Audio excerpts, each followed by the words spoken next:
যুগ যুগ ধরে সোনার লোভে অত্যাচারী সভ্য মানুষ এদের ক্রমশ গভীর জঙ্গলে ঠেলে দিয়েছে। নিজেদের টিকিয়ে রাখার জন্য কোণঠাসা হয়ে এইসব জিভারো, ইনকা ইত্যাদি অজস্র গোষ্ঠীর আদিবাসী লুকিয়ে বাস করছে। দারিদ্র্য রোগে ধুঁকছে। দিনে দিনে তারা পশুর জীবন কাটাতে বাধ্য হয়েছে। বন ইন্না সামান্য মিষ্টি বুনো ফলের আরও খেয়ে জীবনটাকে ধন্য মনে করে। ওর পূর্বপুরুষেরা একদা সোনার পেয়ালায় উরুগু ফলের মধু পান করত। ও জানেও না। উরুগু ফুল আজকাল জিভারোরা দেখতে পায় না। সব চলে গেছে সাদা চামড়ার লোকেদের বাগানে। অরণ্যকেও গরিব করে ফেলেছে সভ্য লোকেরা। জন্তু জানোয়ার মেরে লোপাট করে দিয়েছে। পাখিগুলো ধরে নিয়ে গিয়ে চিড়িয়াখানায় পুড়েছে। সুন্দর সুন্দর ফুলের ঝাড় আর সুগন্ধি গাছ, বানবেকা, নদীর আশ্চর্য চার পেয়ে উড়ন্ত কাছিম সব খতম করেছে এরা। ওই সভ্যরা তাই জিভারোদের দুশ্মন, প্রকৃতির দুশ্মন। ওয়াকিনি ইগুয়াঞ্চি অরণ্য দেবতারা তাই বলেন, ওদের দেখা মাত্র খুন করো। উয়াগু হান্টা, সাবার করো বেটাদের। এমনি পূর্ণিমার রাতে চাঁদ যখন আন্দেস পর্বতশ্রেণীর ওপর জ্যোৎস্না ছড়ায়, দুই দেবতা উঠে এসে দাঁড়ান তার চূড়ায়। গভীর দুঃখে তারা কেঁদে কেঁদে বিলাপ করেন। আর তাই শুনে যে যেখানে জিভারো গোষ্ঠী রয়েছে দল বেঁধে দাঁড়ায়, প্রার্থনা করে, হে দেবতার দয়, আর কান্না নয়, এবার প্রতিশোধের দিন। টেমুন্না কাতানো ইয়াকিনি এরমাঙ্কে হিউ উই উই উই, ঢাক বাজে মৃদু গম্ভীর গুম গুম গুম গুম্মা গুম গুম গুম গুম। ভাবতে ভাবতে কখন নিজের অজান্তে আমি এক জিভারো হয়ে উঠেছি। আমার রক্তে দোলা লাগলো। হঠাৎ চেঁচিয়ে উঠলুম, ওয়াহু হান্টা, খতম করো বজ্জাত সভ্যগুলোকে, শেষ করে ফেলো। লুকাস আর হ্যারিচু চমকে উঠেছিল। তারাও একসঙ্গে হিংস্র স্বরে চেঁচিয়ে উঠল, ওয়াহু হান্টা। একটু পরে বললুম, লুকাস, সোলাঙ্কি, আর কত দূর? লুকাস দুটো আঙুল দেখালো, তার মানে আর দুটো শিকার পথ। সামনে কি সমুদ্র? অত বিশাল ফাঁকা কেন? লুকাস অস্পষ্ট গলায় বলল, রিও ম্যারাও এসে গেল। আমাজন নদী এসে গেল, সেই স্বপ্নের আমাজন। এই নদী গিয়ে যেখানে মিশেছে সেখানে একটা বিশাল হ্রদ। হ্রদের কিনারা দিয়ে আমরা এগিয়ে চললুম। তীব্র স্রোত বইছে হ্রদের এদিকটায়। লুকাস বলল, বাঁ দিকে, এটা হচ্ছে পাসো স্যান্ডো। জোয়াকিম বুড়োর খামার বাড়ি আছে না এখানে? কিন্তু নিজের দিকে লক্ষ্য করে অবাক হলুম। আশ্চর্য, আমি এখন অন্য টিটোচু। হিরণ মামাকে সামনে দেখলেও আর ঝাঁপিয়ে পড়ব না বুকে। হয়তো সভ্য লোভী মানুষ ভেবে তীর বা বল্লম ছুঁড়ে মারব। হ্যাঁ, আমি একজন জিভারো এখন। আমারই পূর্বপুরুষ 7 রাজার ধন জিম্মা রেখেছেন কোনো পাহাড়ের গুহায়। আমারই দেবতা ওয়াকিনীর পবিত্র সম্পদটা। আমি কি তা সভ্য মানুষদের লুট করতে দিতে পারি? হুঁশিয়ার হিরণ মামা, সাবধান মিস্টার সিএমএল। আর তুমিও হুঁশিয়ার বুড়ো জোয়াকিম। তুমি রেড ইন্ডিয়ান না?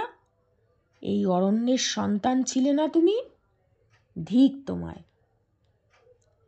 বিশ্বাসঘাতক হয়ে পথ দেখাতে চাও সভ্য মানুষদের? সবার আগে তোমাকেই তাহলে খতম করা দরকার। আবেগে চঞ্চল হয়ে বলে উঠলুম, লুকাস, হ্যারিচু, আমি ভাই আর ফিরব না সভ্যদের জগতে। তোমাদের সঙ্গে চিরজীবন থেকে যাব। আন্দেস পাহাড়ে পরীদের নাচ দেখব। তাদের হাতে থাকবে উরুগু ফুল। হারানো সেই ফুলের গন্ধে মৌ মৌ করবে জ্যোৎস্না রাতের বন। হেকুটা ফলের রস খেয়ে আমি তোমাদের সঙ্গে নেমার্তিন নাচব হাত ধরাধরি করে। কি আছে ভাই সভ্য জগতে? ছ্যা ছ্যা, শুধু বই মুখস্থ, পরীক্ষায় পাস, এই কি জীবন? লুকাস হাসল। তোমার ভাবভঙ্গি দেখে আমরা তা আঁচ করেছিলুম ভাই টিটোচু। তা না হলে গুলি ভরা রিফিলই তোমার হাতে মোড়ল কতবার তুলে দিয়েছে। ইচ্ছে করলে তুমি সবাইকে মেরে পালিয়ে আসতে পারতে। পালাওনি, আমরা জানি তুমি পালাবার জন্য আসোনি। হ্যারিচু বলল, দেবতা ইগুয়ানচি তোমায় পাঠিয়েছেন যে, তুমি পালাবে কেন? বললুম, হ্যাঁ ঠিক তাই, ওয়াহুহা হান্টা। কতক্ষণ পরে আমাজনকে ডান দিকে রেখে আমরা আরেকটা ছোট নদীতে ঢুকলুম। এর নাম লুকাস জানালো রিও সান্টিয়াগো। তারপর কিছুটা এগিয়ে ডাইনে পাহাড়, বাঁয়ে জঙ্গল পড়ল। এবার নৌকোটা ঝোপের দিকে এগোলো। আমি দা দিয়ে ঝোপ কেটে চলেছি, আর সুড়ঙ্গের মতো খাল পথে নৌকো চলেছে। সে যে কি গভীর অন্ধকার কল্পনা করা যায় না। কতদূর যাবার পর ফাঁকা জায়গা আর জ্যোৎস্না আবার দেখা গেল। এখানে নৌকো বেঁধে লুকাস লাফ দিয়ে নামল। ফিস ফিস করে বলল, তুমি শুধু রাইফেলটা নাও, অঢেল গুলি পেয়ে যাবে একটু পরে। আমরা ধনুক আর বল্লম নিচ্ছি। তিনজনে বড় বড় গাছের তলা দিয়ে এগিয়ে এক জায়গায় দাঁড়ালুম। সামনে একটা চরপড়া নদীর মতো জায়গা, জ্যোৎস্নায় স্পষ্ট দেখা যাচ্ছে।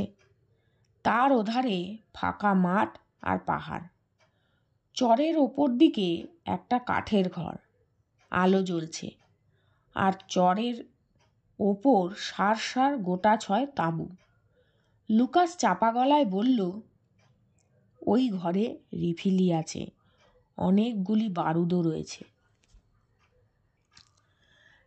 তাঁবু দেখেই বুঝলুম এরা সোনা বা হীরের খনি তল্লাশে এসেছে। আমরা তিনজনে চরের ধারে ঝোপঝাড়ের আড়ালে এগিয়ে চললুম। তাঁবুতে কোনো সাড়া নেই। সভ্য লোকগুলো নাক ডাকিয়ে ঘুমোচ্ছে। অনেকটা ঘুরে চড়া পেরিয়ে ওধারে ঘাসের মাঠে ওঠা গেল। ঘাসগুলো মাথা সমান উঁচু, ঠেলে এগোতে হলো। খানিক পরে ঘরটার পিছনে গিয়ে পড়লুম। কোনো বারান্দা নেই। পিছন ঘুরে সামনে কাকেও দেখলুম না, কিন্তু কুকুরের গর্জন শুনলুম। সর্বনাশ, সর্বনাশ! কুকুর একটা নয়, অনেকগুলো মনে হচ্ছে। লুকাসের গায়ে চিমটি কাটলুম।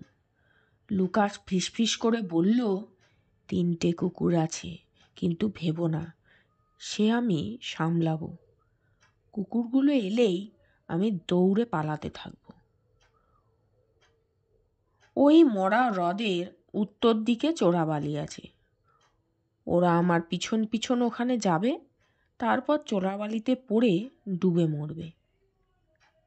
আমি ঠিক ক্যানোয়ের কাছে গিয়ে অপেক্ষা করব। দাঁড়াও, আমি বেটাদের সামনে যাই। লুকাসের বুদ্ধির তারিফ না করে পারা যায় না। যেই সে একটু এগিয়েছে, অমনি 3টে কুকুর দৌড়ে এলো কোত্থেকে। লুকাসও তক্ষুনি অবিশ্বাস্য বেগে পিছনের ঘাসের জঙ্গলে অদৃশ্য হয়ে গেল। কুকুরগুলো তাকে তাড়া করে চলে যেতেই ঘর থেকে একজন সাদা চামড়ার লোক বন্দুক নিয়ে দৌড়ে এলো। আমরা ঝোপের মধ্যে হামাগুড়ি দিয়ে বসে আছি। সে টর্চের আলো ফেলতে থাকলো। তারপর ঘরের পিছনে গিয়ে কুকুরগুলোকে ফিরে আসার জন্য ডাক দিল। সঙ্গে সঙ্গে হ্যারিচু তার ওপর ঝাঁপিয়ে পড়ল। আচমকা আক্রমণে লোকটা মাটিতে আছাড় খেল। এই কাজে জিভারদের জুড়ি নেই। আমাকেও ঠিক ওই কৌশলে আসিমোরা ধরে নিয়ে গিয়েছিল। টু শব্দটি করতে পারিনি। বলবান হ্যারিচু ওকে ঠেসে ধরে রইল। আমি এই সুযোগ ছাড়লুম না। ছায়ার আড়ালে দৌড় দিলুম। খোলা দরজা পেয়ে ঢুকে গেলুম ঘরে। পরক্ষণে দেখি এক মেমসাহেব বিছানায় শুয়ে কি বই পড়ছে। বই মুখের ওপর থাকায় আমার ঘরে ঢোকা টের পায়নি। ডাইনে কোণে কয়েকটা আলনা মতো রয়েছে, তাতে অনেকগুলো রাইফেল থাকে থাকে সাজানো। নিচে অনেকগুলো বাক্স। দেখেই চিনলুম গুলি বারুদ রয়েছে। হিরণ মামার দলেও এরকম বাক্স দেখেছিলুম, কাঠের বাক্স সব। মেম সাহেব বই পড়তে পড়তে ইংরেজিতে বলল, কি ব্যাপার রিচার্ড? আর এক মুহূর্ত দেরি করা ঠিক নয়। একটু কাশতেই বই নামিয়ে রেখে মেম সাহেব তাকালো। তারপরে হুড়মুড় করে বিছানায় উঠে বসল। বলল, কে তুমি? হেসে বললুম, ম্যাডাম, আমি একজন ইন্ডিয়ান। মিথ্যে নিশ্চয়ই বললুম না, আমি তো সত্যিকার ইন্ডিয়ার মানুষ। কলম্বাস 1492 খ্রিস্টাব্দে আমেরিকার আবিষ্কার করে ভেবেছিলেন এটাই ভারতবর্ষ বা ইন্ডিয়া। তাই ওখানকার আদিম অধিবাসীদের ইন্ডিয়ান বলেছিলেন। সেই থেকে আজও ওরা ইন্ডিয়ান হয়েই রইল। মেম সাহেব ডাকল, রিচার্ড, রিচার্ড, শিগগির এসো তো। বললুম, খবরদার ম্যাডাম, চুপ, যা বলছি শুনুন। মেম সাহেবটি তেজি, তার উপর আমার মতো একজন কম বয়সী ছেলে তার ঘরে ঢুকে শাসাচ্ছে, সে তা বরদাস্ত করবে কেন? চেঁচিয়ে উঠল, রিচার্ড, কোথায় তুমি? এবার তার বুকে রাইফেলের নল ঠেকাতেই সে হাউমাউ করে গড়িয়ে পড়ল বিছানায়। তখন ঘরের কোনায় যে দড়ির বান্ডিলটা দেখেছিলুম, তাই দিয়ে আষ্টে পিষ্টে খাটের সঙ্গে ওকে বেঁধে ফেললুম। মেম সাহেব আর টু শব্দটি করল না। বাইরে হ্যারিচুর শীষ শুনলাম। আর দেরি নয়, রাইফেলগুলো বের করে বাইরে রাখলুম। গুলি বারুদের বাক্সগুলো বয়ে নিয়ে গেলুম একে একে। তারপর হ্যারিচু এসে গেল ঝোপ ঠেলে। হাসি মুখে বলল, ও বেটা ঘুমোচ্ছে, অর্থাৎ লোকটা অজ্ঞান হয়ে গেছে। আমি বললুম, কিন্তু এত সব নেব কিভাবে? হ্যারিচু বলল, তুমি রিফিলিতে গুলি ভরেছ কি? বোকা, বোকা টিটচু। ঠিক কথা। একটা কাঠের বাক্স রাইফেলের কুঁদো দিয়ে সামান্য ফাঁক করলে গুলি পাওয়া গেল। এবার রাইফেলে 6টা গুলি পুড়ে দিলুম। শার্টের বুক পকেটে আর প্যান্টের 2 পকেটেও একগুচ্ছের করে গুলি ভরা হলো। ততক্ষণে অস্ত্র শস্ত্র বইতে শুরু হয়েছে হ্যারিচু। মাঠে ঝোপের মধ্যে রেখে আসছে, আমিও হাত লাগালুম। এইভাবে ৩-৪ দফায় দুজনে মজা হ্রদে পারে এবং সেখান থেকে জঙ্গলে, তারপর খালের ধারে নৌকোর কাছে পৌঁছনো সম্ভব হলো। ধূর্ত লুকাস ঘাপটি মেরে দাঁড়িয়েছিল। বলল, কুকুরগুলো তলিয়ে গেছে চোরাবালিতে। বললুম, ভাগ্যিস তুমি তলিয়ে যাওনি। আমি জানি কোথায় পা ফেললে বেঁচে যাব। লুকাস খুশিতে হাসতে লাগলো। আমাজনে পৌঁছনোর পর প্যাসোস্যান্ডোর কাছে আমি বললুম, লুকাস, তোমরা একটুখানি অপেক্ষা করবে। কেন কেন? এখানে কোথায়? জোয়াকিম বুড়োর খামার বাড়ি আছে, আমি একবার ওর সঙ্গে দেখা করে আসতুম। সে কি, কেন? ওকে বলে আসতুম মামা যেন আমার জন্য আর ব্যস্ত না হন, আমি ভালো আছি। লুকাস গম্ভীর হয়ে বলল, ওই দেখো, চাঁদ ঢলে পড়েছে। ভোর হওয়ার আগেই আমাদের পৌঁছতে হবে, আর চাঁদ থাকতে থাকতে না পৌঁছলে বিয়ের লগ্ন হাতছাড়া হয়ে যাবে। আবার অপেক্ষা করতে হবে কতদিন তা জানো? সেও তো বটে। মন মরা হয়ে গেলুম। যাকগে, বেচারার বিয়েটা হোক, তারপর আসা যাবে জোয়াকিম বুড়োর খোঁজে। এখন আমি আমাজনের মানুষ, একজন জিভারও। আর কিসের ভয়? জঙ্গলে আঁতিপাতির খবর জানা হয়েছে, কিছু ভাষাও শিখেছি। হ্যারিচু সাহেবটার টর্চ কুড়িয়ে আনতে ভোলেনি। সে বোতাম খুঁজে পাচ্ছিল না। ওই ভুতুড়ে আলো জ্বালাবার সাধে সে মরিয়া হয়ে টর্চটা আছাড় মারে আর কি। আমি তাকে শিখিয়ে দিলুম, কিন্তু যেই টিপছে আলোও জ্বলছে। সে যেন সাপ ধরে আছে এভাবে টর্চটা ক্যানোর গলুইতে ফেলে দিল। আমি অনেকবার ওকে বুঝিয়ে ভয়টা কাটালুম। তারপর সে বারবার টেপে এবং আলো জ্বলে ওঠে, আর অমনি খিলখিল করে হেসে খুন হয়। লুকাস টর্চ কি তা জানে। সে ধমকাচ্ছিল, খবরদার, কার চোখে পড়ে যায় যাব আমরা। কিন্তু হ্যারিচু মানা শুনলে না। যা সে ওয়াকিনি ভুতুড়ে মারাত্মক অস্ত্র ভেবেছিল, তা যে কোনো ক্ষতি করছে না দেখে তার এত আনন্দ। তেমনি অবাকও সে কম হচ্ছে না। সে সুইচে আঙুল রেখে বিড়বিড় করছে, কোনো আলো নেই, ওয়াকিনিও নেই। তারপর আঙুলে চাপ দিয়ে আলো জ্বললে হেসে গড়িয়ে পড়ছে এবং বলছে, কোত্থেকে আলো এলো? ওয়াকিনি নেই।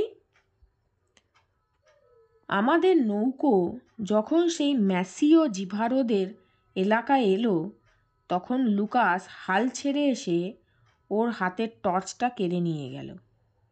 নৌকো ঘুরপাক খাচ্ছিল আর ঠিক পথে আবার এগোলো। তখন হ্যারিচু গম্ভীর মুখে চাঁদের দিকে তাকিয়ে বলল, নুহা, ওই চাঁদটার পিছনে তাহলে একজন জিভারও আছে আমার মতো। হেসে বললুম, আছে হয়তো, তবে তোমার চেয়ে অনেক বড়। সেই সময় কানে এলো আবার সেই ম্যাসিওদের ঢাকের শব্দ। শোনা মাত্র লুকাস ও হ্যারিচু দুজনেই উত্তেজিত হয়ে জোরে কেন বাইতে শুরু করলো। বললুম, কি হলো? লুকাস রুদ্ধশ্বাসে বলল, টিটোচু, ওদের ঢাক বলছে ওয়াকিনির দূতের চামড়ার রং সাদা, তার ঠোঁটের ওপর আর চিবুকে আজগুবি চুল রয়েছে, তার হাতের খুদে রিফিলি আছে, আর সে রিও মারাওতে আমাজন নদে মস্ত বড় চলন্ত কাছিমের পিঠে ঘুরে বেড়ায়।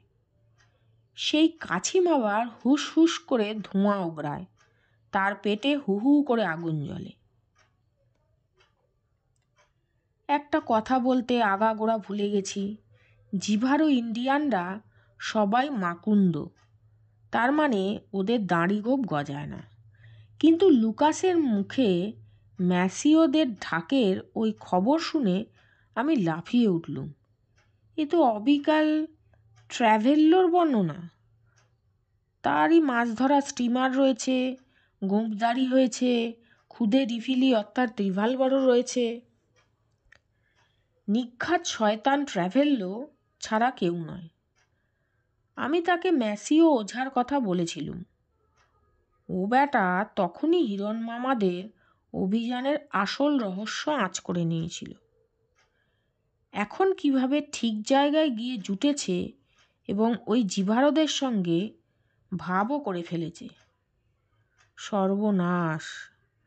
তাহলে ধূর্ত বদমাসটা গুপ্তধন না হাতিয়ে ছাড়বে না। আমি গুলি ভরা রাইফেলটা শক্ত করে ধরলুম।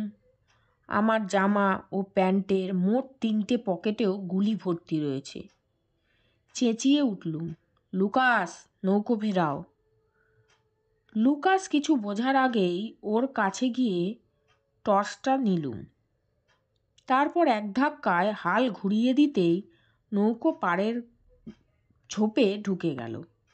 আমিও লাফ দিয়ে ঝোপের মধ্যে নেমে পড়লুম। লুকাসরা কি ভাবল কে জানে, আচমকা ভয় পেয়ে দ্বিগুণ বেগে কেন বেয়ে পালালো। ওদের উদ্দেশ্যে চেঁচিয়ে বললুম, আমি আবার ফিরে যাব লুকাস, ওঝাকে বলো।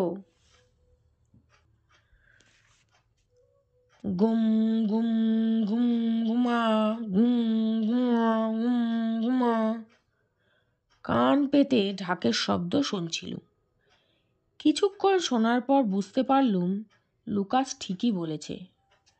টেলিগ্রাফে আমরা যেমন টরেটক্কা এই দুটো শব্দকে নানা ধরনে সাজিয়ে খবর পাঠাই, ওদের ঢাকও গুম গুমা এই দুটো বলকে অবিকল সেইভাবে ব্যবহার করে খবর পাঠাচ্ছে।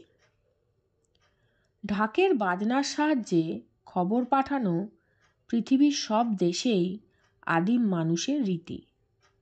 জঙ্গলের নানা জায়গায় ওদের সব জ্ঞাতি গোষ্ঠী আত্মীয় স্বজন রয়েছে।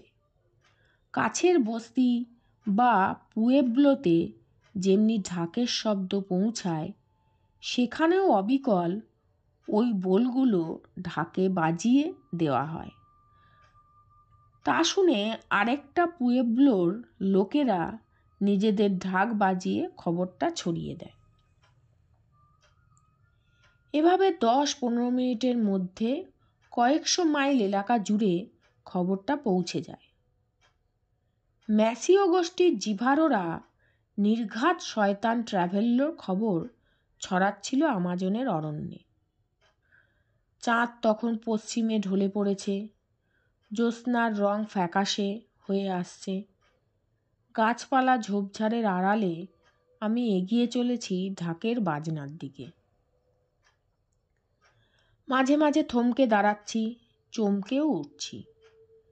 সেই ভয়ঙ্কর মানুষগুলি চেরা গলায় ডাকটা ভেসে আসছে কোত্থেকে। সঙ্গে সঙ্গে বাতাস থেমে যাচ্ছে যেন। সারা অরণ্য আতঙ্কে নিঃসাড় হয়ে পড়ছে। ওই আওয়াজটা কিসের? সে কি কোনো প্রাণী নাকি অপদেবতা? অমন বীভৎস চিৎকার করছে কেন সে? সামনে ফাঁকা ঘাসের মাঠ, তারপর উঁচু হয়ে উঠেছে টিলাগুলো। বড় বড় ক্যাকটাস বা ফণিমনসা গাছের ঝোপঝাড়। টিলার মাথায় উঠে ওপাশে নজর গেল। বিশাল উঁচু গাছের জঙ্গল শুরু হয়েছে ওদিকের ঢালুতে। অন্ধকার পাঁচিলের মতো দেখাচ্ছে। তার পিছনে পাহাড় রয়েছে। কিন্তু ঢাকের আওয়াজ এবার খুব কাছে মনে হলো। আর অন্ধকারের মধ্যে কিছু আগুনের ফুলকি নড়াচড়া করছে দেখলুম। সাবধানে নেমে গেলুম। বড় গাছগুলোর কাছে যেতেই দেখলুম, হ্যাঁ, একটা নাচ গানের আসর চলছে। নেমার্তিন নাচছে কারা। গাছের আড়ালে হামাগুড়ি দিয়ে এগোলুম। ওহ, পথ যেন ফুরোতে চায় না। মনে হচ্ছিল কাছে, অথচ এত দূর। পাহাড়ের নিচে একটা ফাঁকা সমতল জায়গায় ম্যাসি ও জিভারোদের উৎসব চলছে। একদল জিভারো নাতে মা খাচ্ছে। তা ওদের হাতে একটা অদ্ভুত ধরনের কাঠের পাত্র দেখে বুঝলুম। বাঁশের চোঙায় যারা খাচ্ছে তাদের মদের নাম আওয়াউসা। এটা একটু মিঠে। কেউ কেউ খাচ্ছে পাতার ঠোঙায়, তার নাম আইয়া গুয়াসা। এও সাংঘাতিক মদ। অনেকে গড়াচ্ছে মাটিতে। পিছনে রয়েছে ওদের বস্তিঘর বা হাসিয়েন্দা। হাসিয়েন্দার মাত্র একটা দরজাটা থাকে। দরজায় কাঠের গুঁড়ির সামনে যে বসে ঝিমোচ্ছে তাকে ভালো করে রক্ষা করার জন্য যেই একটু মুখ বাড়িয়েছি, অমনি আমার কাঁধে কার হাত পড়ল। চমকে উঠে মুখ ঘোরালুম। ঝোপের মধ্যে বেশ অন্ধকার। কে যেন কানের কাছে ইংরেজিতে ফিস ফিস করে বলে উঠল, চুপ, আমি তোমার বন্ধু। স্বপ্ন দেখছি না তো? কয়েক মুহূর্ত হাদারাম হয়ে তার দিকে তাকিয়ে রইলুম। তারপরে লোকটাকে আবছা টের পেলুম। হ্যাঁ, ভূতটুত নয়, স্রেফ জলজ্যান্ত মানুষই বটে। সে আমার হাত ধরে টানল। ফিস ফিস করে ফের বলল, এদিকে এসো। পিছু হটে বেশ খানিকটা গিয়ে সে উঠে দাঁড়ালো। আমিও দাঁড়ালুম। ভোরের আলো ফুটে উঠছে একটু করে। পাখিরা ঘুম ভেঙে ডাকাডাকি শুরু করেছে। চারপাশের জঙ্গলে আবার একটা দিনের সাড়া পড়ে গেছে। তার সুরে সুর মিলিয়ে জিভারোদের ঢাক বাজতে লাগত। গুম গুম গুম গুম। আলখেল্লার মতো অদ্ভুত পোশাক পরা লোকটা হাতে বন্দুক আর বুকে টোটার মালা, মাথায় রেড ইন্ডিয়ানদের ফেট্টি বাঁধা রয়েছে। সে আমার হাত ধরে পাহাড়ের দিকে নিয়ে গেল। একটা বড় পাহাড়ের আড়ালে খোলা জায়গায় দুজনে বসল। এবার দেখলুম লোকটা লম্বা, হাড়গিলে চেহারার এক বুড়ো। সে মিটিমিটি হাসছিল। অবাক হয়ে বললুম, কে আপনি? বুড়ো চাপা হেসে বলল, সিনোর টিটো। তুমি নিশ্চয় আমার নাম শুনেছ। তোমার মামা কিছুদিন আগে আমার মাননীয় অতিথি ছিলেন। তোমার খবর আমি সব জানি। তোমার মামা। উত্তেজনায় অস্থির হয়ে বললুম, মামা কোথায়? কেমন আছে? ব্যস্ত হয়েও না, সব বলছি। জিভারোরা তোমাকে ধরে নিয়ে যাবার পর তিনি আর সিনিয়র সিএমএল দুজনে লোকজন নিয়ে খুব খোঁজাখুঁজি করেন, পান না। তারপর আমার খামার বাড়ি গিয়ে হাজির হন। জঙ্গল কেটে আমি সামান্য চাষবাস করি, কিছু গরু বাছুরও পুষি। পাসো স্যান্ডোতে আমার ফার্ম আর ক্যাটল রেঞ্জ রয়েছে। তা সিনোর জোয়াকিম, আপনি সেই সিনোর জোয়াকিম না? ঠিক ধরেছ বাছা, আমি জোয়াকিম বুড়ো। বর্ষা ছুঁড়ে এখনো পুমা মারতে পারি। নেকড়ে ঠ্যাঙাতে আমার জুড়ি নেই, আমাজন তল্লাটে। জোয়াকিম বুড়ো হাসতে লাগলো। আমি আপনার খোঁজে বেরোবো ভাবছিলুম। তা শোনো, তোমার মামা আর সিএমএল তো আমার অতিথি হলেন। জিভারদের সঙ্গে আমার অল্প স্বল্প যোগাযোগ আছে। নমস্কার শ্রোতাগণ, শুরু করেছি আজকের গল্প সৈয়দ মুস্তাফা সিরাজের লেখা কিশোর রহস্য সম্ভার থেকে আমাজনের রহস্য। আজকের পর্ব 6। আমাকে ওরা শত্রু মনে করে না। মাঝে মাঝে জন্তু জানোয়ার মেরে এদের উপহার দিয়ে আসি কি না। তাছাড়া বুঝতেই পারছো, আমি একজন রেড ইন্ডিয়ান। ওদের সঙ্গে আমার রক্তের যোগ রয়েছে। কাজেই আমি ওই এলাকায় খবর নিলুম তোমার। তখন জানলুম আসিমোরা তোমাকে ধরে নিয়ে গেছে। আসিমোরা ভীষণ একগুঁয়ে জাত। একবার এক ব্যাটা আসিমোকে চেপে ধরলুম।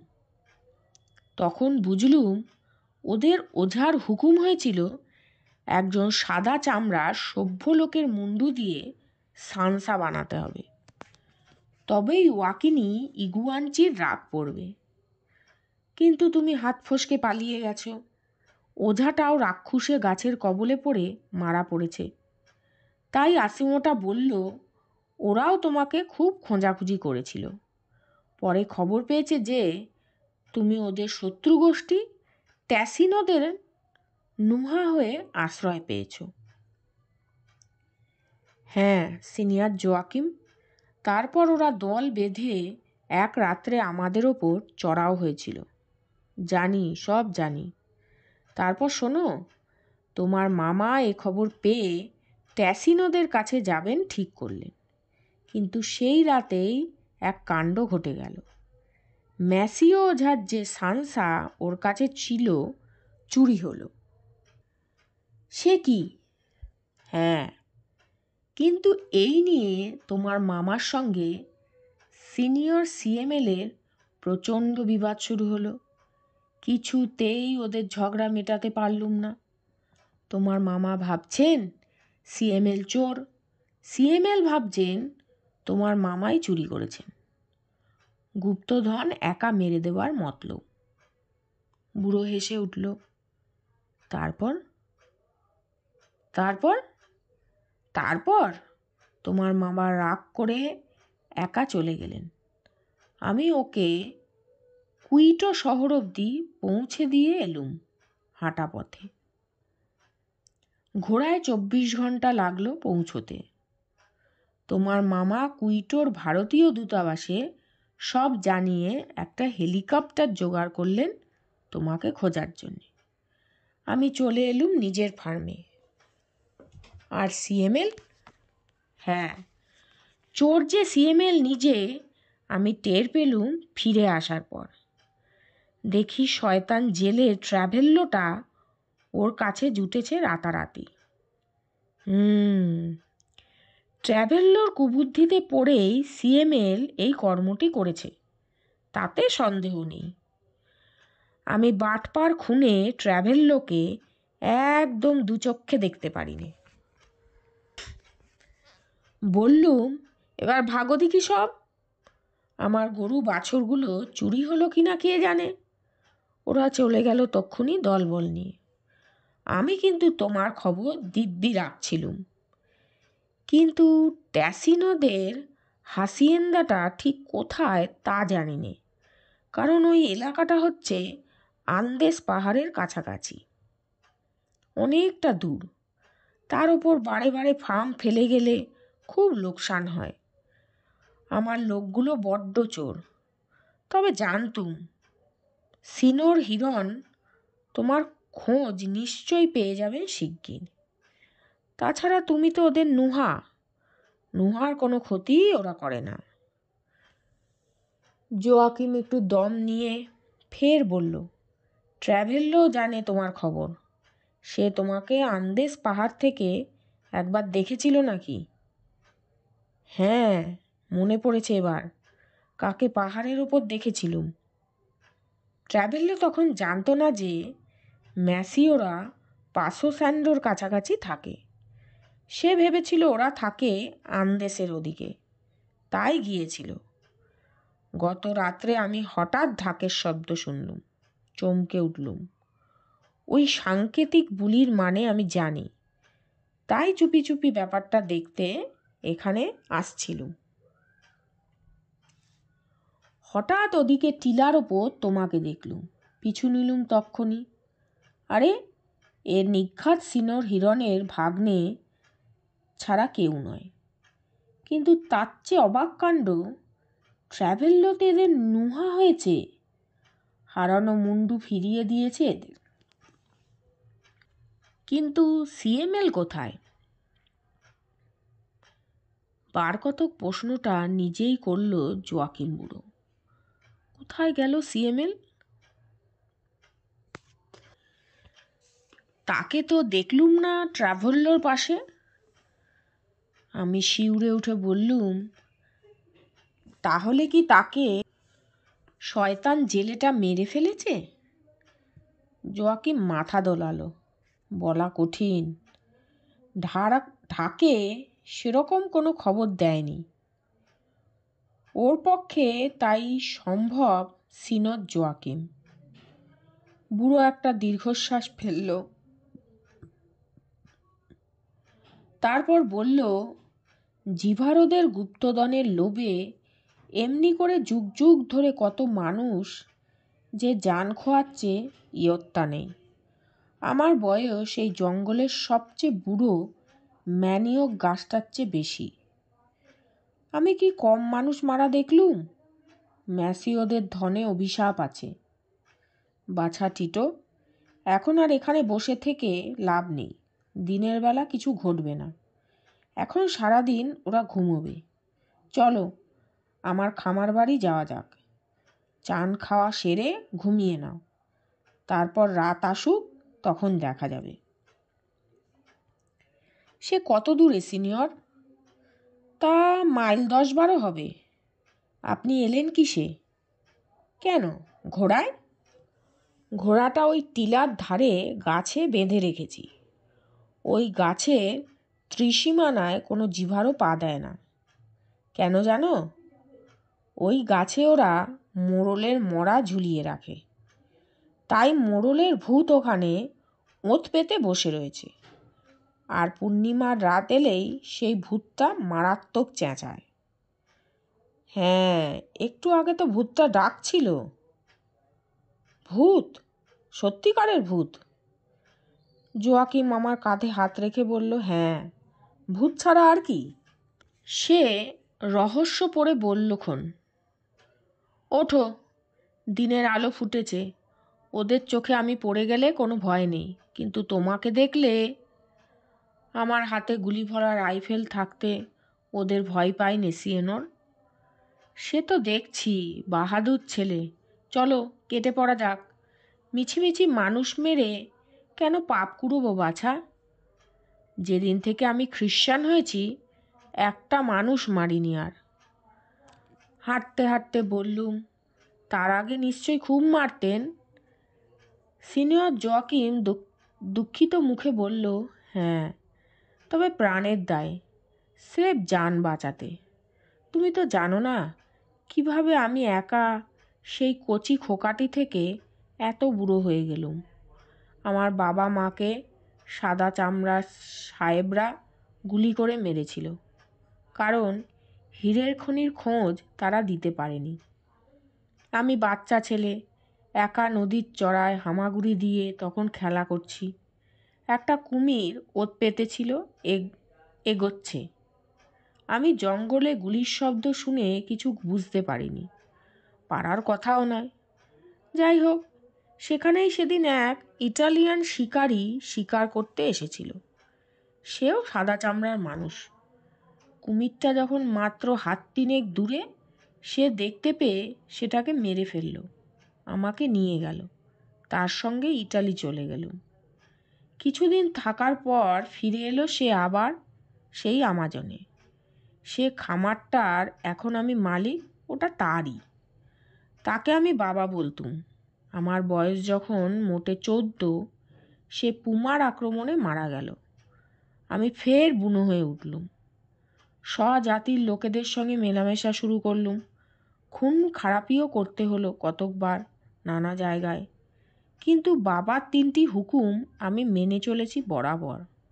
1, শিকার করতে হলে পুমা বা বাঘ। 2, খেয়ে পড়ে বেঁচে থাকতে হলে ফার্ম চালানো। 3, মরার পর ভূত না হতে চাইলে খ্রিস্টান হওয়া। ফর্সা হয়ে এসেছে চারিদিক। আমরা ঘোড়াটার কাছে পৌঁছে গেলুম। একটা প্রকাণ্ড গাছে ঘোড়াটা বাঁধা রয়েছে। গাছের মধ্যিখানে কবে বাজ পড়েছিল, তাই কিছু ডাল পুড়ে মরে গেছে। আমি মাথা তুলে খুঁটিয়ে গাছটা দেখছি। লক্ষ্য করে জোয়াকিম বলল, ভূত এখন থাকে না, এসো আমার পেছনে বসবে। ঘোড়ায় কখনো চেপেছ? না সিনিয়র, শিখিয়ে দেবক্ষণ। এমন মজা তুমি তোমাদের মোটর গাড়ি হাঁকিয়ে পাবে না। আরে পাথুরে মাটি, পাহাড়, ঘাসের বন, ঝোপঝাড়, জঙ্গলের জায়গা, তার ওপর নদী নালা, এসব কি ওই কলের গাড়ির পেরোবার সাধ্যে আছে? একটা ঘোড়া তোমাকে যেখানে খুশি যে পথে ইচ্ছে বয়ে নিয়ে যাবে। বাছা টিটো, আমাজনের জঙ্গলে ঘোড়ার পিঠে চেপে বেড়ানোর কি সুখ তুমি জানো না। ওহ, সে আনন্দের শেষ নেই। পায়ের নিচ থেকে সাঁত সাঁত করে যখন সব কিছু পিছিয়ে যাবে, মনে হয় আমি এই জঙ্গলের সম্রাট। ঠিক এই রকম। ততক্ষণে আমরা ঘোড়ায় চেপে বসেছি। জোয়াকিম ঘোড়াটা ছুটিয়ে দিল। ওকে চেপে ধরে রইলুম। রাইফেল দুটো জিনে আটকানো রয়েছে। সত্যি এই ছুটে যাওয়ার কোনো তুলনা হয় না। আমার রক্ত নেচে উঠল। কত টিলা, ছোটোখাটো কম জলের নদী, অরণ্য, তৃণভূমি পেরিয়ে মাত্র কিছুক্ষণের মধ্যেই আমরা খামার বাড়িতে পৌঁছে গেলুম। একটা উঁচু টিলার গায়ে কাঠের খুঁটি আর সরু ডালপালার বেড়া দিয়ে ঘেরা। একদিকে আরেকটা শক্ত বেড়ার মধ্যে অজস্র গরু রয়েছে। ঘোড়ায় চড়ে দুজন আধা বিলিতি আধা রেড ইন্ডিয়ান পোশাক পরা লোককে পাহারা দিতে দেখলুম। দুজনের হাতেই বন্দুক। কতকগুলো কুকুরও রয়েছে তাদের কাছে। ওরা জোয়াকিমের মাইনে করা কাউবয় বা রাখাল। আমাদের দেশের মতো বাঁশের বাঁশি বাজানো উদাস রাখাল ছেলেটি নয়। রীতিমতো হিংস্র চেহারা। একজন তো জোয়াকিম বুড়োর বয়সী, গলায় টোটার মালা ঝুলছে। বেড়ার ভিতর একদিকটায় চাষের ক্ষেত, ভুট্টা, গম, বাজরা চাষ হয়। পাম্পিং যন্ত্রও রয়েছে। খাল কেটে নদী থেকে জল আনা হয়েছে। সেই জল পাম্প চালিয়ে উঁচু ক্ষেতে সেচ দেওয়া হচ্ছে। জনা 3-4 রেড ইন্ডিয়ান সাহেবি পোশাকে সেই সব কাজে ব্যস্ত। আমরা কাঠের ঘরে ঢুকলাম। বারান্দায় একটা তেজি কুকুর গড় গড় করছিল। তাকে আগেই সামলেছে একটা লোক। সে আমার দিকে হাঁ করে চেয়ে আছে দেখে জোয়াকিম বলল, সিনিয়র হিরনের সেই হারানো ভাগ্নেকে উদ্ধার করে আনলুম টমাস। বুঝলি, ওকে ভালো করে খাইয়ে দে দেখি। বেচারা 3 সপ্তাহ ধরে শুধু জিভারদের জংলি খাবার খেয়ে কাটিয়েছে। টমাস বুকে ক্রস এঁকে বলল, হা যীশুখ্রিস্ট, আজও তো সিনিয়র হিরনের হেলিকপ্টারটা ওই দিকে উড়ে যেতে দেখলুম। আমরা রুমাল নাড়লুম, নামলেন না। জোয়াকিম চোখ নাচিয়ে বলল, টমাসটা খুব ভক্তিমান খ্রিশ্চান। ও ফি রোববার ঘোড়ায় চেপে 25 মাইল দূরে অ্যান্টিগো গির্জায় প্রার্থনা করতে যায়। ভাবতে পারো? পাদ্রী সাহেব হচ্ছেন একজন ইংলিশম্যান। তিনি বলেছেন শিগগির ওর বিয়ে দেবেন। কি টমাস, সিনিয়র টিটোকে নেমন্তন্ন করবি তো বাবা? টমাস একগাল হেসে বলল, আমি ধন্য হব তাহলে সিনিয়র জোয়াকিম। আমার মন নেচে উঠল। এই নির্জন রহস্যময় আমাজনে অরণ্যে এরা কিভাবে চমৎকার দিনগুলো কাটাচ্ছে। আহা, এই তো জীবন! কোথায় কলকাতার ভিড়, নোংরা সব রাস্তা, কলেজের লেকচার শোনা, পড়া, অসুস্থ, অফিসে চাকরি বাকরি, ঝগড়াঝাটি, আর কোথায় এই বাধা বন্ধন হারা মুক্ত স্বাধীন জীবন। আমি আর দেশে ফিরে যাব না। চৌবাচ্চার জলে স্নান করাটা পছন্দ হলো না। বললুম, আমি বরং নদীতে যাই সিনিয়র, ওতে পোষাবে না। জোয়াকিম হেসে উঠল। আমাজনের হাওয়া লেগেছে ভালো খাসা, কিন্তু বাছা, এদেশের নদীতে ভয়ঙ্কর সব কুমির ভর্তি যে। বললুম, বারে, আমি তো লুকাসের সঙ্গে নদীতে চান করতুম। কে লুকাস? বুঝেছি, ওকে তল্লাটে সবাই চেনে। ওই হতভাগাটাই তোমাকে খেয়েছে। ঠিক আছে বাবা টমাস, ওকে নিয়ে নদীতেই যাও, কিন্তু সাবধান, ঝটপট চলে আসবে। টমাস নদীর ধারে বন্দুক হাতে পাহারা দিল। আমি নদীতে স্নান করলুম। সাঁতার কাটা জমল না। অচেনা নদী, অজগর আর কুমিরের রাজত্ব। তাই প্রথম মনে হলো হাঁড়িচুদের আমি কত ভালোবেসে ফেলেছি। বন ইন্নার জন্যেও মন টানতে লাগলো। সেই সুন্দর গাছপালা ঘেরা হাসিয়েন্দার মাচায় ঘুমোনো, ভূত আর পরীর গল্প শোনা রাতগুলো, দিনে হইহল্লা করে নদীতে সাঁতার কাটা, মাছ ধরতে যাওয়া, শিকার করা সারাক্ষণ মনে পড়ছিল। তাড়াতাড়ি উঠে চলে এলুম। টমাস বলল, সিনিয়র, কেমন মনমরা হয়ে গেছেন কেন? বললুম, কিছু না, এমনি। ট্যাসিনোদের পুয়েব্লোতে না ফিরলে আর শান্তি পাব না। জোয়াকিমের ঘরে ফিরে সভ্য মানুষের খাবার আমার বিস্বাদ লাগছিল। আর এই নরম বিছানায় ঘুমোনো, ভ্যাট ভ্যাট, এসব তো ফুলবাবুদের জন্যে। আমি যে এখন পুরোপুরি একজন জিভারও। জানলার নিচে বিশাল উপত্যকায় খামার, গরুর বাথান ইত্যাদি দেখতে দেখতে ঘুমিয়ে পড়লুম। স্বপ্নে দেখলুম আমি হাঁড়িচুদের সঙ্গে লাল বাঁদর মারতে বেরিয়েছি। ইন্না বলেছে টিটোচু আমাকে সঙ্গে নেবে না। লুকাস তাকে মারতে গেল। খবরদার, মেয়েরা শিকারে গেলে ওয়াকিনির সাপ লাগে। গভীর জঙ্গলে কত সব ফুল ফল পাখি। হঠাৎ দেখি ট্র্যাভেল্লো ইন্নার দিকে গুলি ছুটছে। আমি চেঁচিয়ে উঠলুম, ধরো শয়তানটাকে, ধরো ইন্না, বোন ইন্না। ঘুম ভেঙে গেল। টমাস গায়ে হাত দিয়ে জাগিয়েছে। সে বলল, সিনিয়র টিটো, বেলা পড়ে গেছে, উঠুন, চা খান। উঠে দেখি সূর্য উপত্যকার পশ্চিমে জঙ্গলের নিচে চলে গেছে। প্রায় গোটা দিনটা ঘুমিয়েছি। বললুম, সিনিয়র জোয়াকিম কই? টমাস?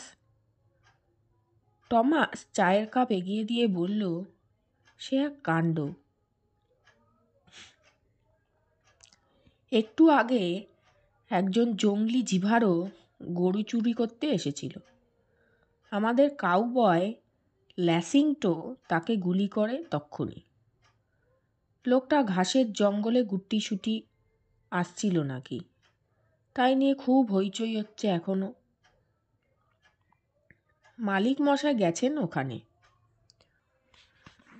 ঢকঢক করে চাটা গিলে বেরিয়ে পড়লুম।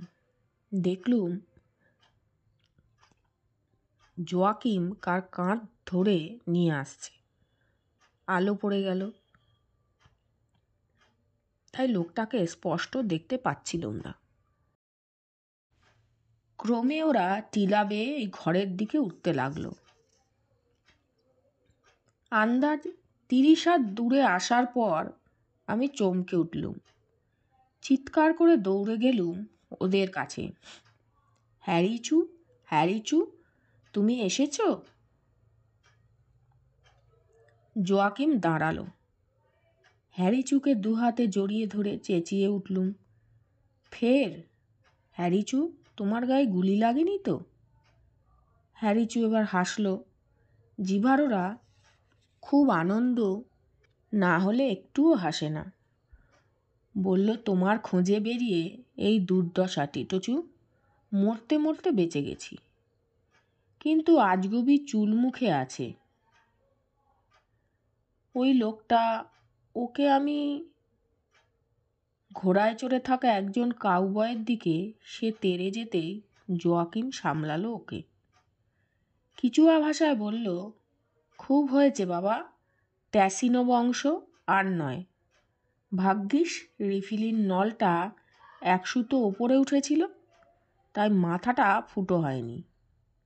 তার উপর আমি যদি না এই যন্তরে চোখ লাগিয়ে বসে থাকতুম আর চেঁচিয়ে বাধা না দিতুম, এতক্ষণ তোমার ভিড়কুটি বেরিয়ে যেত।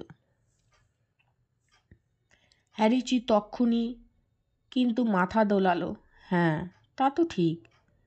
টিটোচু, এই বুড়ো মোড়লের সঙ্গে আমাদের কুকারোর খুব ভাব ছিল শুনেছি, কিন্তু ওর এই লোকগুলো সব ভোঁদরের বাচ্চা।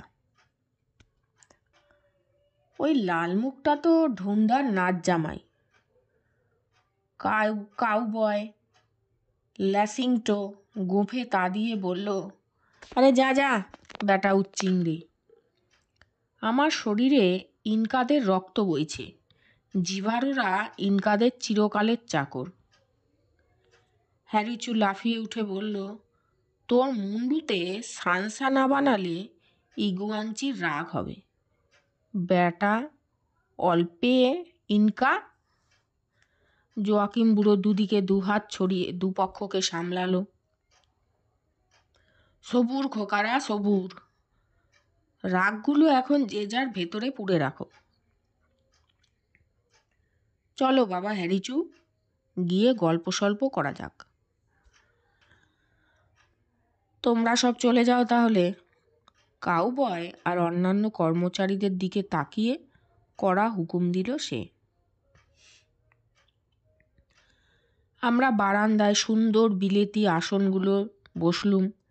হ্যারিচুও বসল, কিন্তু বারবার লাফিয়ে উঠতে লাগলো, যেন গদিতে কি সাংঘাতিক একটা ব্যাপার আছে। তাকে যখন বুঝিয়ে দিলুম এটা তোমাদের কাঠের আস্ত গুড়ির আসন, কিপ্পুর মতোই জিনিস, কোনো ভয় নেই, তখন সে আমার কথা বিশ্বাস করে কিছুক্ষণ চুপচাপ রইল বটে, কিন্তু তার চমক কাটল না। তার দু চোখে ভয়ের ভাব দেখেই গেল। তা দেখে টমাস রেগে ইংরেজিতে বলল, জংলিটাকে এক টুকরো কাঠ দিলেই তো ল্যাঠা চুকে যায়। কর্তামশায় যে কি?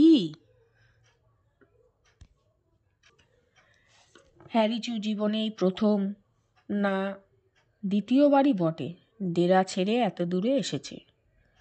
প্রথমবার তো লুকাস আর আমি ছিলুম ওর সঙ্গে, এবার ও একা এতটা পথ পাড়ি দিয়েছে আমার খোঁজে। আর মোটামুটি এই সভ্য ব্যাপার স্যাপার ওর সইছে না।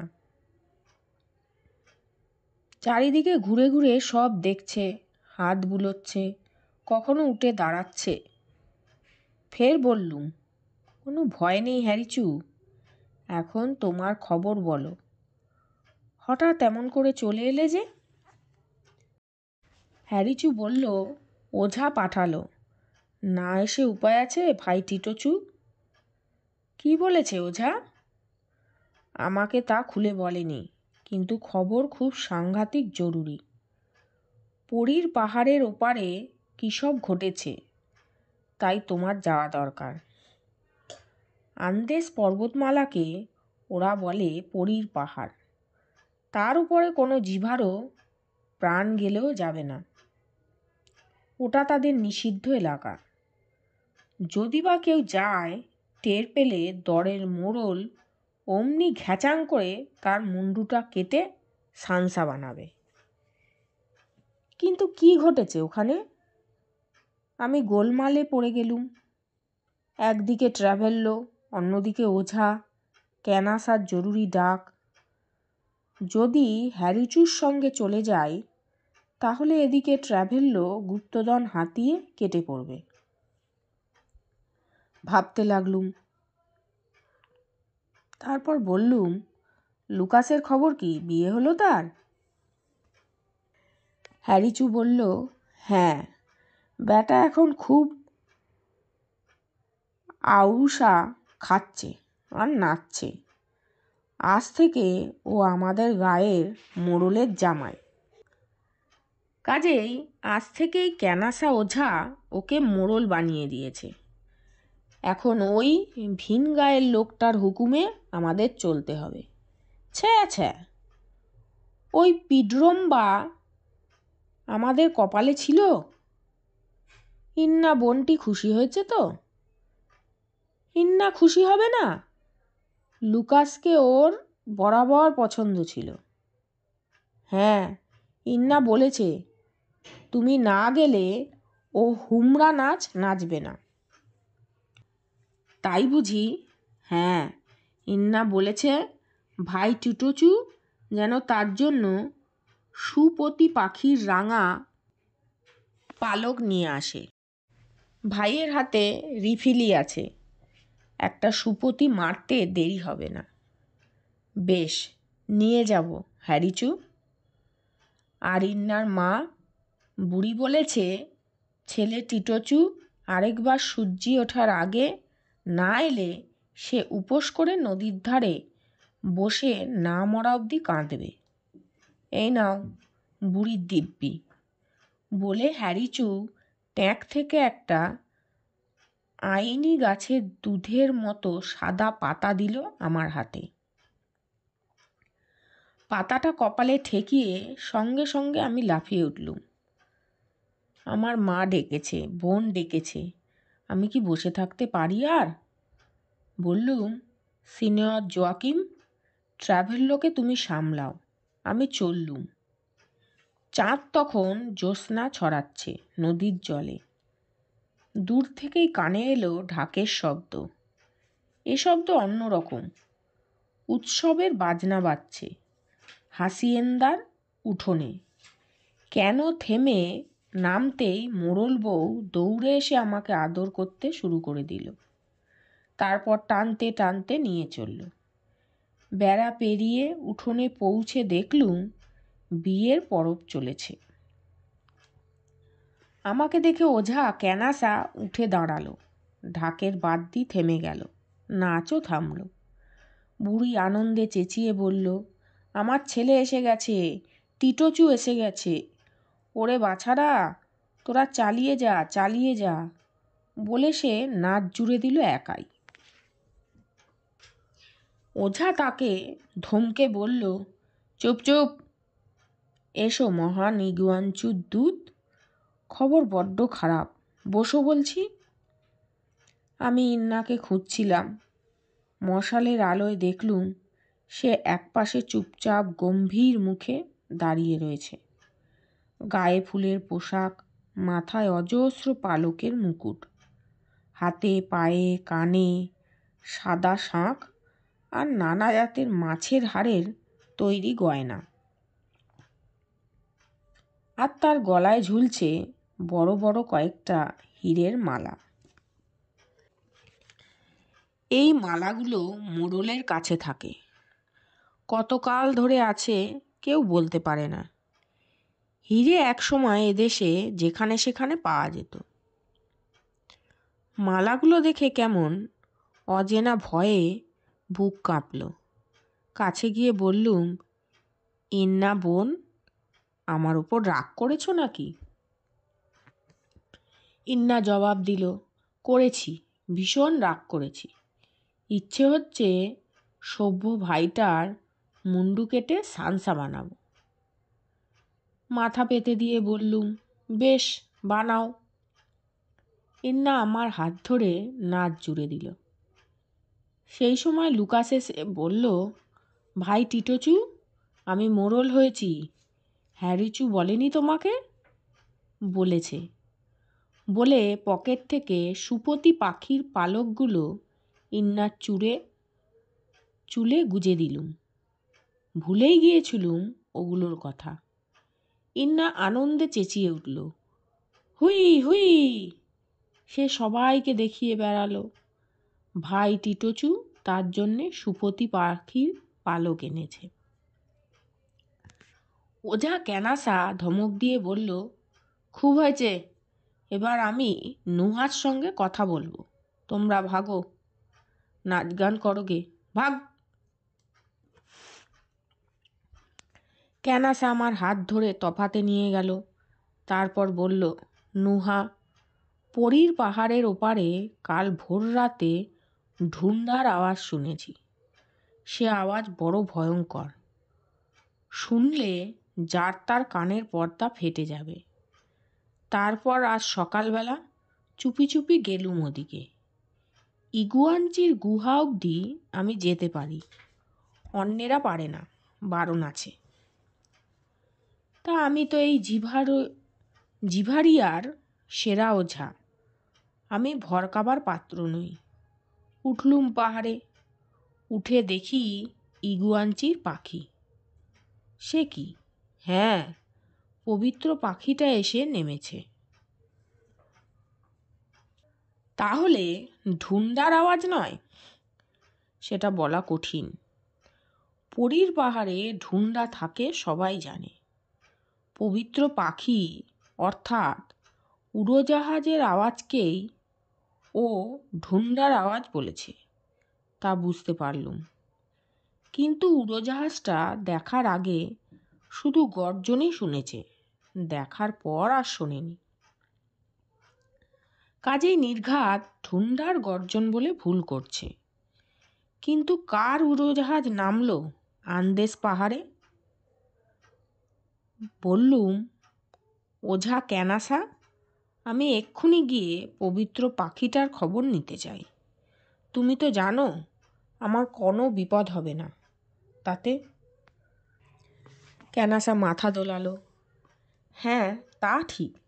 তুমি গিয়ে দেখো নুহা, কথা বলে এসো, জেনে এসো ইগুয়ানচি কোনো খবর পাঠিয়েছেন কিনা। যাচ্ছি, সঙ্গে কিন্তু তোমাকেও যেতে হবে, শুধু দেখিয়ে দেবে জায়গাটা। ক্যানাসা ভড়কে গেল যেন, বলল, আমাকে যেতে হবে? বারে, তুমি ইগুয়ানচির সেবক, তোমার ভয় কিসের? রাজি হলো সে, বলল, যাব, কিন্তু পরীর পাহাড়ের ওপিঠে আমাদের জাতের যাওয়া মানা। লুকাস ছোড়াটা মোড়ল হয়েছে, টের পেলে আমার মুন্ডু কেটে সানসা বানাবে। হাসি চেপে বললুম, আচ্ছা ওঝামশাই, রিফিলিগুলো কোথায় রেখেছ? ক্যানাসা আমার হাত ধরে হাসিয়েন্দার ভেতরে নিয়ে গেল। মশাল জ্বলছে ভেতরে। কিছু মেয়ে রাতের রান্না করছে।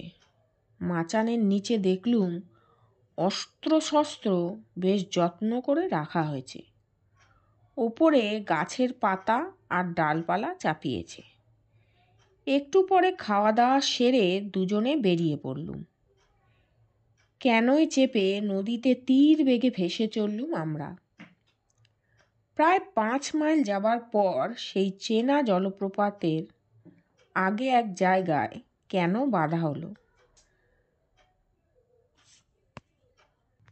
তারপর তৃণভূমি পেরিয়ে পাহাড়ের দিকে এগিয়ে গেলুম। আমার হাতে টর্চ আর রাইফেল রয়েছে।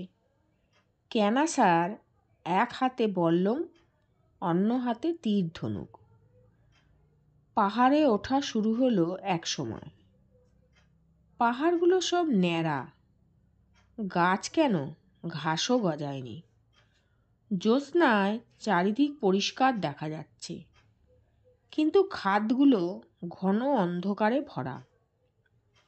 ভাগ্যিস পাহাড়ে চড়া ক্লাবের দৌলতে দার্জিলিংয়ে এই ব্যাপারটা রপ্ত করেছিলুম।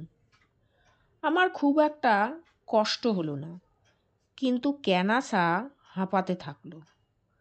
পাহাড়ের ঢালু গায়ে বড় বড় পাথরের টুকরো রয়েছে। ওর আড়ালে হিংস্র জন্তু ওত পেতে থাকতে পারে, তাই সাবধানে টর্চের আলো ফেলে এগোচ্ছিলুম। চূড়ায় ওঠা অসাধ্যও বটে, কিন্তু তার দরকার হলো না। মাঝামাঝি একটা ফাটল চূড়াকে দুভাগ করেছে। সেই ফাটল বেয়ে একটু এগিয়ে চোখে পড়ল বহুদূর ছড়ানো একটা উপত্যকা, জ্যোৎস্নায় রহস্যময় দেখাচ্ছে। আর ঠিক মাঝখানে একটা নদী বয়ে যাচ্ছে, তার পাড়ে আলো জ্বলছে। ক্যানাসা হাঁপাতে হাঁপাতে বলল, ওই ওই সেই পাখি। কিছু বোঝা যাচ্ছিল না, তবে ওখানে সভ্য মানুষ যে আছে তাতে কোনো সন্দেহ নেই। দিনে এলে নিশ্চয়ই প্লেনটাও দেখতে পেতুম। বললুম, ওঝামশাই, আপনি যদি এখানে অপেক্ষা করেন তাহলে আমি একবার পাখিটার সঙ্গে কথা বলে আসি। ক্যানাসা প্রায় আর্তনাদ করে বলল, না না, তাহলে আমার সঙ্গে চলুন। না না, সবটাতেই না না করলে কি হবে? বিরক্ত হয়ে বললুম। ক্যানাসা বলল, দেখো নুহা, তুমি এক কাজ করো, তোমার রিফিলি থেকে গুলি ছোড়ো, তারপর তোমার ওই পবিত্র আলোটা জেলে নাড়াচাড়া করো। দেখো, ঠিক ইগুয়াঞ্চির পাখি সাড়া দেবে। বেশ বলেছে তো, বুদ্ধি আছে ক্যানাসার। আমি তাই করলুম। তারপরে গিয়ে বড় একটা পাথরের চাতালে দাঁড়িয়ে পরপর 5টা গুলি ছুড়লুম আকাশে। উপত্যকা প্রচণ্ড শব্দে মুখর হয়ে উঠল কিছুক্ষণ। প্রতিধ্বনি হলো অনেকক্ষণ ধরে। তারপর টর্চ জেলে এদিকে ওদিকে দোলাতে থাকলুম। অন্তত 2 মিনিট পরে নিচে সেই লোকটার কাছে আমার টর্চের চেয়ে উজ্জ্বল একটা বিজলি বাতি জ্বলে উঠল এবং দুলতে শুরু করলো। তারপর 5 বার গুলির আওয়াজে ফের নিঝুম রাতের ঘুমন্ত পাহাড় জেগে উঠল। ফের প্রতিধ্বনি ছড়িয়ে গেল দূরে। পাহাড় এলাকায় প্রতিধ্বনি শেষ হয় না, তক্ষুনি অনেক সময় ধরে চলতে থাকে। সেটা এক সময় মিলিয়ে গেলে আমি 2 হাতে চোঙা বানিয়ে এবার যত জোরে পারলুম চেঁচিয়ে ডাকলুম, হিরণ মামা, হিরণ মামা। মামা। প্রতিধ্বনি অজস্রবার মামা উচ্চারণ করে চলল চারিদিকের পাহাড়ে। হ্যাঁ, আমার অনুমান ভুল হলো না। স্পষ্ট বাংলা ভাষায় জবাব এলো, টিটো, টিটো, কোথায় তুমি? অমনি ক্যানাচা ঠক ঠক করে কাঁপতে কাঁপতে বলল, নুহা, পাখি তোমার নাম ধরে ডাকছে যে।